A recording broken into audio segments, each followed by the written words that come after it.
জনগণের মৌলিক চিকিৎসা সেবা নিশ্চিতের আহ্বান জানিয়েছেন জিয়াউর রহমান ফাউন্ডেশনের vice president doctor Zubaidur Rahman. প্রত্যেকটি জেলায় সংকটপূর্ণ রোগীদের জন্য সব ধরনের সুযোগ সুবিধা বাড়াতে অগ্রাধিকার দেওয়ারও পরামর্শ দিয়েছেন তিনি।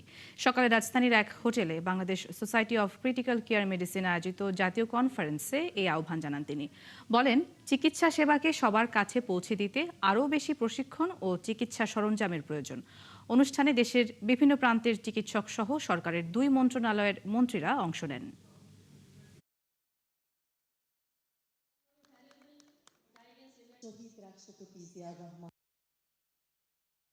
আমরা সংকল্প গ্রহণ করলে আর কোনো দেশবাসী তার গুরুতর শারীরিক অবস্থার সময় বিনা চিকিৎসায় মৃত্যুবরণ করবে না।